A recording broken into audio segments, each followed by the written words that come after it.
Hello,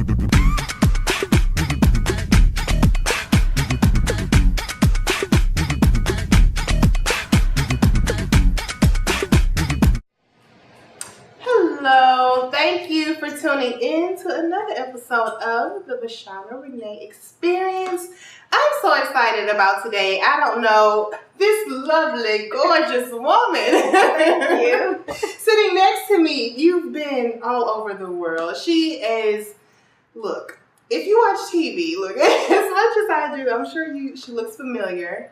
Food Network star. From Memphis. Yes. Had to put that in. Right, so Aryen Moore-Alston. Yes. Food Network star. She is here. We're going to chat a little bit about her experience. Of course, she has so many other things going on. So we're just going to dig right in. But first, how are you doing? I'm well. Thank you for having me. This is exciting, to be with you on your show and just to get a chance to talk about, I guess, me. That's what you're talking about Food Network star. You. No, but thank you. Yes, I'm really happy to be here. Oh, good. Okay, so first you have to tell me, because are you self-taught or did you go to culinary school, or how did you even get into this field? Well, I'm self-taught. Okay. My father actually was the one who taught me how to cook. Really? Yeah, so my mother didn't cook. I keep saying she can't cook. Let me just put it out there. She did not cook. But so my father taught me how to cook. Okay. And from the age of kind of 7 to 11, I got to spend some time with him in the kitchen. Okay. And then he passed away when I was 11 years old. And from there, I just kept going. I felt like, what are we going to do? Dad's no longer here. I got to cook for the family. And I kind of like ramped it up and was cooking daily. And then became like president of the home economics club in middle school. It's just kind of like something that I really love to do. And I always said, I went to Spelman College, and I always said, well, if college doesn't work, I'm going to drop out and go to culinary school. And then I had the opportunity to live in Japan. And even there, I was like, I'm going to move to Japan, and I'm going to go to culinary school here. And it was kind of like that thing was always there. Mm-hmm. And it was something that I put on the back burner. It was never something that I thought I could have a career in. And then it just kind of, it blossomed into Food Network. And it was something that I always loved to do for people, and I felt like that's how I showed them I love them, through cooking. Oh, I love and that was it. And so now I actually enrolled in an online culinary academy. Okay. And it's called Escoffier Online. Ooh. And so that's where Auguste Escoffier was the primarily the one who institutionalized the culinary arts and made it a career, something that had a head chef and a sous chef, and so he was the man on the forefront who designed what is now the culinary arts curriculum. So his academy has been great. I've learned some things. Being self-taught, I've made a lot of mistakes. But I've learned some things, and it's been an enjoyable ride. It's been a crazy ride. It's been very enjoyable. I'm sure now, like you said, you lived in Japan, you lived in several other large cities. How did you decide on Memphis? Now, are you from Memphis? No, I was born in Little Rock, Arkansas. Okay. I moved to Italy when I was 2 years old. Okay. And I moved back to America when I was 14. Oh, wow. And so then my mother actually was the one who spearheaded this decision. And she moved up, my sister and I, she moved us here to Memphis. And she had some roots here because she met my father here. He was in the Navy, and he was stationed in Millington long time ago. And they met, fell in love. And so from Memphis is kind of where they cultivated their relationship and where it blossomed. I think this was her way of coming home. Oh, I so love that. now, again, the only person here was like some cousins I had and some great aunts and uncles. And from there, it was just kind of like everybody started to come back to Memphis. My aunt came back. My grandmother moved here. And it was kind of like when my mom moved here, our family grew here. So I did high school here. I went to Overton High School. I graduated in 2000. Then I went to Atlanta and LA and all the rest of the places. And then I came back in 2008 to do a television show called This House is Cooking. Okay. And This House is Cooking is a cooking show that takes place in homes that are for sale. So it was a way to showcase the home, and it's a way to sell the home. Because my mother, being a real estate agent, came up with this great idea. I was going to say, how in the world did you? It was crazy. My mother is she's a real estate agent, Okay. and she also works for a marketing firm. And she came up with this great idea to showcase homes that were for sale in an intuitive and a crazy, inventive way of selling the home. And so what happened is she called me up. I was doing casting at the time in LA, and she called me and said, Aryen, I have an idea for a cooking show. I said, but you don't cook. She's like, well, you do. And so she came up with This House is Cooking, and I came on in, And I missed family. I missed being around them. It had been 9 or 8 years since I had actually lived in the same city with my mom or my sister. And I said, this is it, I'm going to stay. And, I have a niece and I have a daughter. She was born here. So, it's been an amazing way of kind of reconnecting and I still get to do what I love through food. So it's been great. Now you have to tell me more about this show. Yeah. Now how can we see it or where? Well, we were on. Sounds so interesting. Thank you. We were on ABC 24 and we were on CW 30. But right now, when I found out I was pregnant, we kind of went into hiatus. So my daughter's 4 now, so there's no excuse. Right, exactly. It's like saying you have baby weight and your baby's 12. You cannot blame that baby any longer. Yeah, so we decided that we took it to the web, so it is YouTube based, but we're getting it back going, but we still do have some web episodes. And actually that's how Food Network found me. Wow. Yeah, so they did this worldwide submission. You could either go to a city and audition, or you could submit via YouTube. So in 2014, so in 2012, the winter of 2012, I submitted a video on YouTube and I did an application for Food Network Star. So they called me and said I was a finalist, and I was like, oh my God, I'm on Food Network. It was really exciting. And then nothing happened. It was kind of like that was 2 years ago. So I was going to, so I didn't reapply. I was like, I made it all the way to the finals. I signed the paperwork, met with producers and lawyers, and it was there. All I was missing was a plane ticket last year. So I would have been on season 9. And then when it didn't happen, I said, well, I guess it wasn't for me. So I didn't reapply. I didn't re-audition. I didn't submit another video. And I was picking my daughter up from daycare one day, and I got a phone call. This was December 22nd-ish, right before Christmas. And they were like, hi, Aryen. I was like, yes, this is she. And they're like, this is Food Network. We want you. I said, excuse me? Oh, they were like, it was a Thursday or a Friday. I had 3 days to make a decision. And so I quit my job. I was working for Apple. I was an at-home technical support advisor, and I quit. I submitted my 2 weeks, and January 3rd, I was in LA. Oh my God. It happened so fast. Crazy. 2 weeks and 3 days is exactly how long it took for me to pull the 401k, pull the savings, say, how are we gonna, and it just happened. So it's been a whirlwind experience since December. And food has kept the lights on and the bills paid, and I took all of my ideas, all of the things that I've ever wanted to do, and Sweet Potato Baby actually existed prior to the Food Network. It was just something I did as a hobby. It was something that I did to make extra money, and I would be cooking in people's homes as a private chef and catering different events, but I didn't have my name out there like that because what was paying the bills was computer science. Right. What was helping to pay for shoes and bags and extra daycare and field trips was the cooking. And so then it's flipped. And so now this is it. And this is what I dedicate myself to 110% each day. Yeah, see, I feel like that is such a testament to when you're doing what you're supposed to be doing. And when your passion finds you. Yeah. Because you can have a hobby in something, but when your passion finds you, it takes it somewhere else. Yes. Where you never thought it was going to be. Because your mind can't comprehend like, oh, well, I'll just do this. But when there is another entity pushing you, and I feel like I'm doing this now, but it's like God is moving me, moving me in places and taking me places that I would never be in, never fathom to be in. You're right. All right, so now Sweet Potato Baby, you mentioned that. Okay, Sweet Potato Baby is a catering and baked goods line. Yes. And I created it because I made all my daughter's baby food.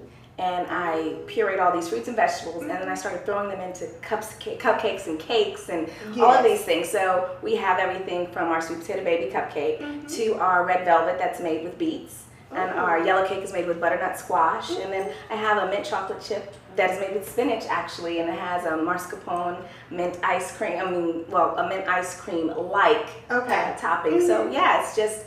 We do catering around the city, and it's kind of growing, and we're doing some business to business, so you'll be able to find Sweet Potato Baby in your Miss Cordelia's or your Whole Foods. So we're working on that right now. Because I know I saw that you were setting up at like some of the markets and things like that. So we're at the Farmers Market weekly. We're at the Whitehaven Farmers Market on Monday. We're at the Memphis Botanic Garden on Wednesdays, and we're at the South Memphis Farmers Market on Thursdays. So we're covering a lot of ground. Yes, you are. We're shopping for retail. Yeah, thank you. So we're shopping for a retail space now. we have our eyes set on some places, but we're actively looking, and we're trying to get to the consumers because it seems like you guys like us, and we're thankful for that. We're trying to get into more hands, to more mouths, so everyone can eat. Love that. Okay, we're going to go to a quick commercial break. We'll be right back, more with Aryen. Thank you. And stay tuned. L3 Media is the Mid-South's premier videography and photography company, specializing in capturing all of life's greatest moments.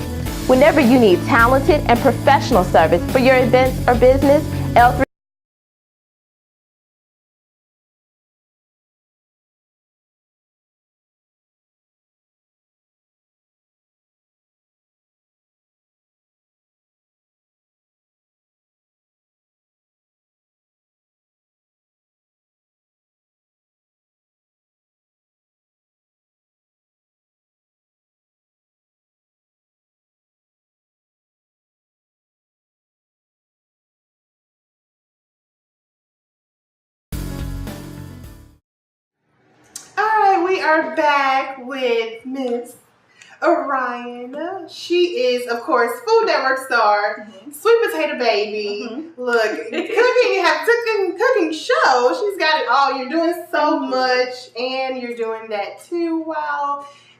Mommy duties. Mommy duties trump everything. It's kind of like Mommy, then Food Network, then Sweet Potato Baby, then This House is Cooking, but it's Mommy first all the time. Love that. I know your daughter is like, does she see you and she's like, that's my mom? And you know what? And she has this weird way of saying, my mom's a Food Network star. Like, she'll go and look at the Food Network magazines, and she can recognize, like, Bobby, Giada, and Alton. She's like, wait, she was on Food Network with you? And honey, I was on Food Network with them. So she is very proud, and I'm happy that she's proud because that's what I wanted. I wanted her to be proud of her mom. I love that. Her mom and her dad, you know.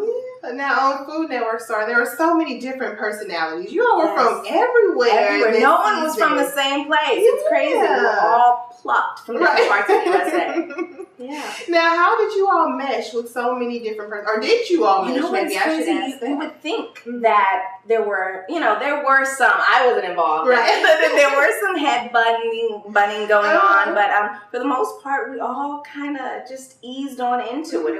It was weird. The chemistry was kind of electric. You know, you're getting there as a chance of a lifetime to possibly win your own show on Food Network. So it's like the biggest audition you've ever had, but the biggest job interview at the same time. So you know it's serious, you know it's fun, and you know it's for entertainment, but you know your life can change. And it's already, a testament to the fact that being on a national show with about 2.5 million viewers an episode, how your life has changed. I can't go to Target now without someone at least recognizing me. Even if it's a side profile, they're like, are you on Food Network? It's like, yeah. And I was like, you look very familiar. I know. It's becoming one of those things. You know, facial recognition is a big thing. And once people recognize you, it's kind of like there's a brand that's associated with it. So I kind of get to carry that Food Network brand and take it places. So I'm very, very humbled by that. But it was an amazing experience. I actually have friends now, you know, from that experience. So it's kind of great. It's kind of like a sorority or fraternity. You go through something so crazy. You might get hazed. you might go through those sleepless nights, or you wake up at 5 and you go to bed at midnight, and it's just kind of that thing that unless you've gone through the experience or have that bond with people, don't really understand it. And reality TV is a lot like that, but we have a special bond because it's all centered around food. So it's a skill that we all have that we got to experience together, but traveling the world doing it. So it was great. Love it. Now, with you all, because it is a competition. I know you all are, fighting for the top basically. But when the cameras are off and everyone is just hanging out, or those like the best times that you have when filming is over with? And when filming is over, we got to let loose and get to know each other because, on camera,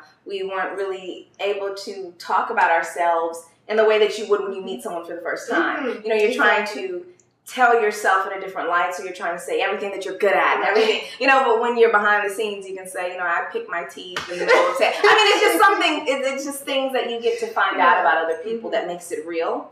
So it became real to us when the cameras weren't rolling. And that's the weird thing about you're on TV. So, when the cameras aren't rolling is when you're probably at your peak, when you're the most real and the most authentic. Right. Because when the cameras are on, you already know to sit up straight and be poised. Yes, other than that, on my shoulders back, I have to make sure.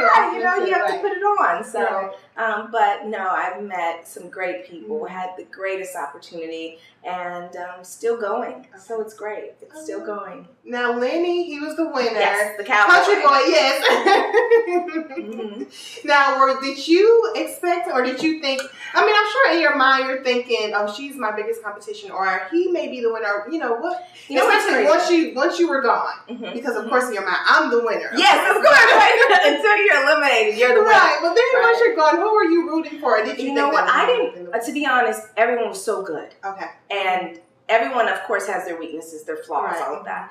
But I knew really early, I think even when I was on the show, but you don't tell yourself that so you're not defeated. Because I remember, I think it was Tiger Woods who once said his greatest competitor is himself. And I think Michael Jordan, he actually had the same philosophy. So I went there saying that my only competitor was myself. So, you know, you can defeat yourself mentally. You can critique yourself to nothing, you know, and that's kind of what happened, I think, to me a little bit. I kind of got in my own way. But I think I knew. I was like, I think the Cowboys can take it. Because he gave them everything, you know?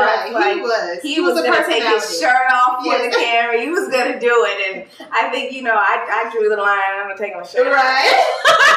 So I knew what I wasn't going to do. But no, I think he gave it all to them. And he didn't hold anything back. So I kind of knew that was who was going to win. Now, would you do another reality show?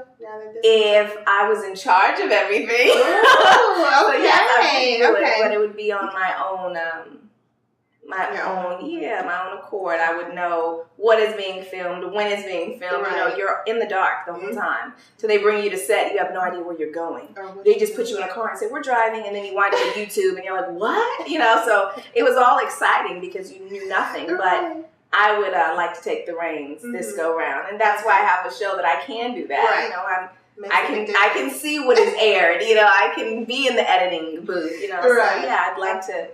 I would do another one only if I was front running it. Okay, now what's next? What's next for Ryan? What do you have? Any new projects coming up? Well, Sweet Potato Baby is what I'm putting all of my energy into, and I've actually we're looking at some large orders, large manufacturing happening right now, and it's glory be to God that it's happening because I mean.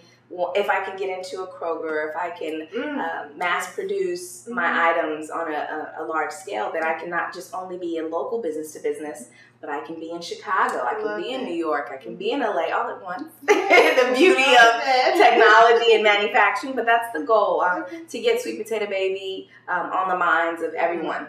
Just to think about, wait, I like the name, I like the product, and we use high quality ingredients. That goes without saying because now everyone's on what is in your food, you know, so that goes without saying that it's fresh, it's we're trying to get local, but fresh, local, high quality, and just the taste buds that you would think of if your great aunt was in the kitchen, or your big mom was in the kitchen, or your mud deer and all the rest of them were cooking the food. You want it to taste homemade, but you also want it to be refined. And that's the elegance that is Sweet Potato Baby, because I would say it's a high-end catering, you know, baked goods, but we want everyone to be able to try it. Love that. Okay, now we're going to do a quick little game time. We found out more about you and you know, your personality as opposed to the Food Network star Sweet Potato Baby. So, real quick, I'm just going to throw some questions out there. Rapid fire, here we go. Okay. What's your favorite color?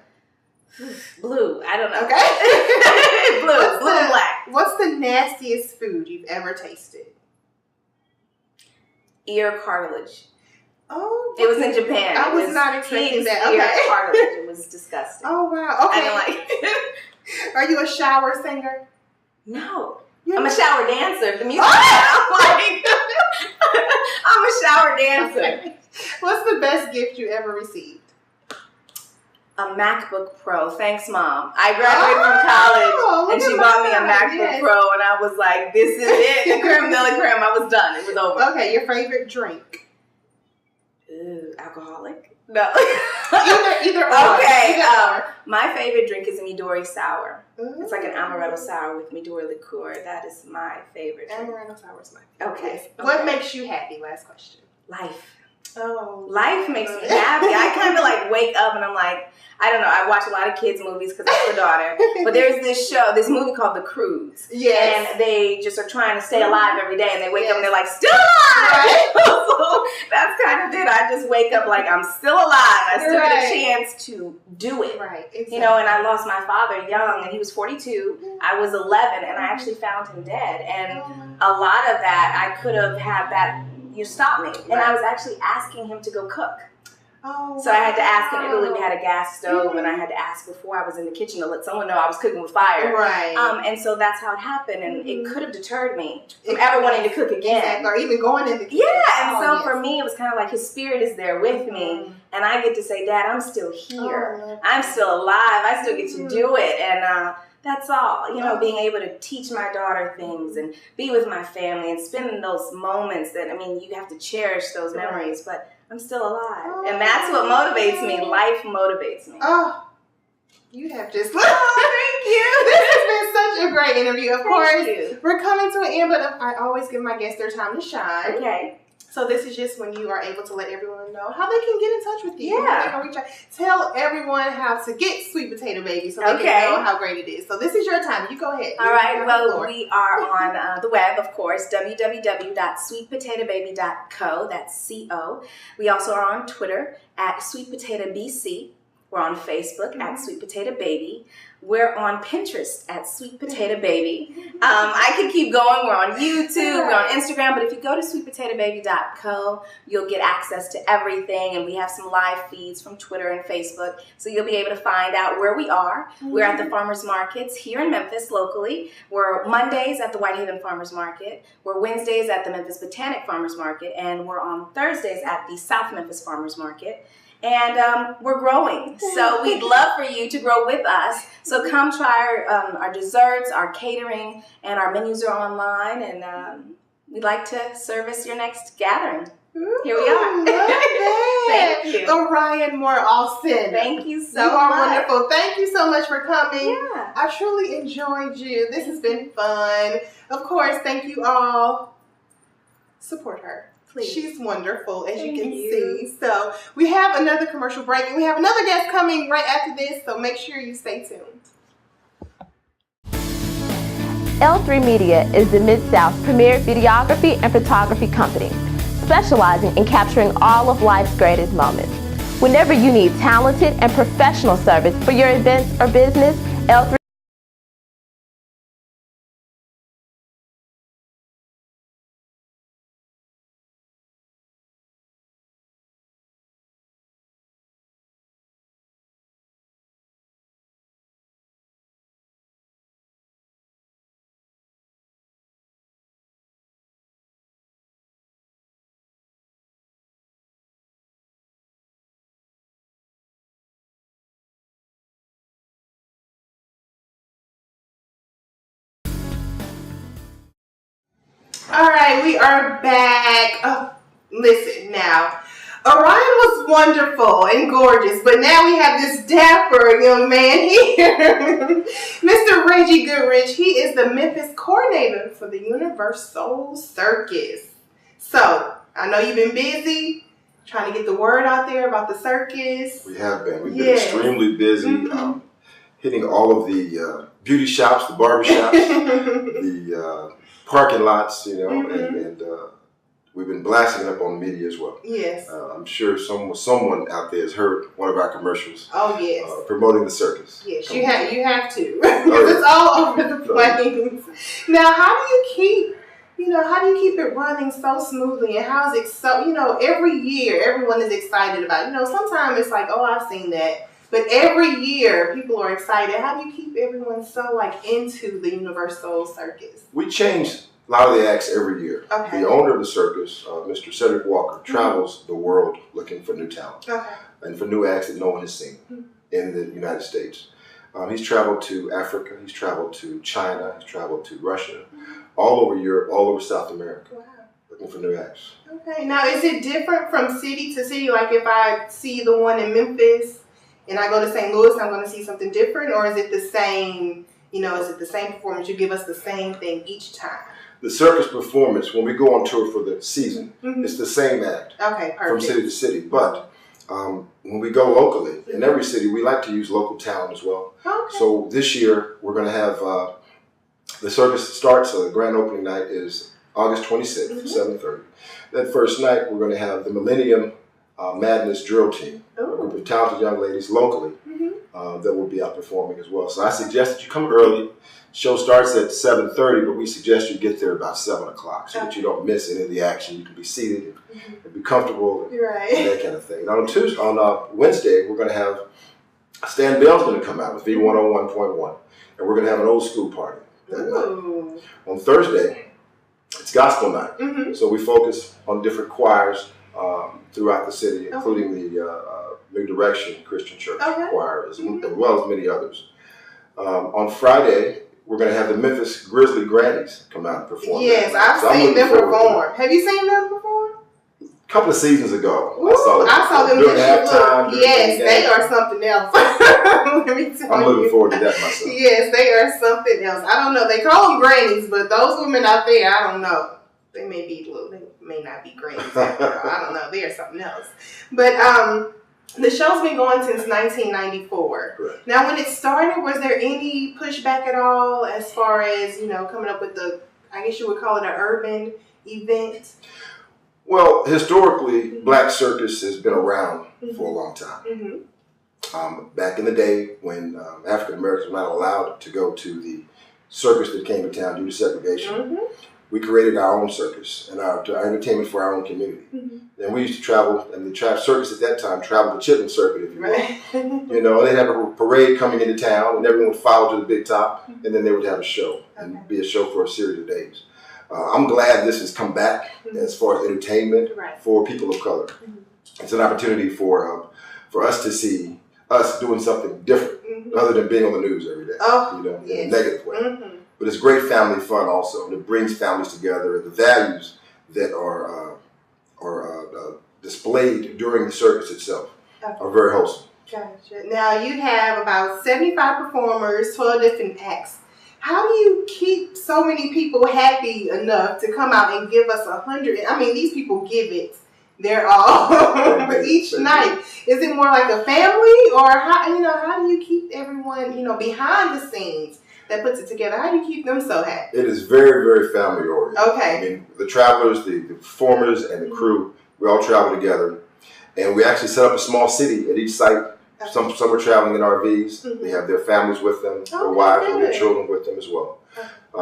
Behind the scenes also, sometimes we have cookouts. Someone may set up a pool, and have a pool sit there and have a slight pool party, but it's a lot of fun. And it is a family atmosphere. And like families, sometimes there's some squabbles, but at the end of the day, we all love each other. Right, exactly. Okay, so what can we expect in Memphis, the city of Memphis? What can we expect that's going to be the grandest ever that we should be excited about?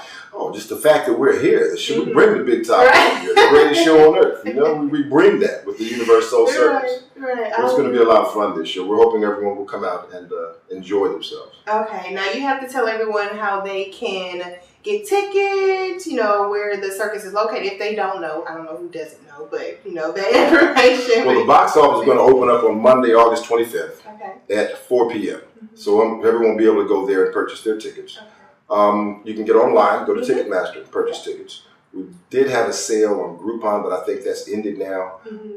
But listen to your radio stations, watch your TV commercials. You will see that information, or you will hear that information in terms of where to go. We will be in town August 26th until Labor Day. And I want to remind everyone that we will be here on Labor Day. And there are two shows, not just one show. There are two shows at 2:30 and 6:30 on that day. So if you don't have anything to do on Labor Day, look, the circus is awesome. I've brought my family, my kids. They rode the elephants. Yes, they rode the elephants. And they loved it. So you all have to support the Universoul Circus. There you go. It's awesome. So thank you so much, Reggie, for coming by. I appreciate it. You all, make sure you support. Thank you so much. There's a lot going on. So thank you so much. And thank you all for watching. This has been an amazing show. I've loved it. I hope you all had as much as I have. And thank you for tuning in to another VaShaunna Renee experience. Until next time.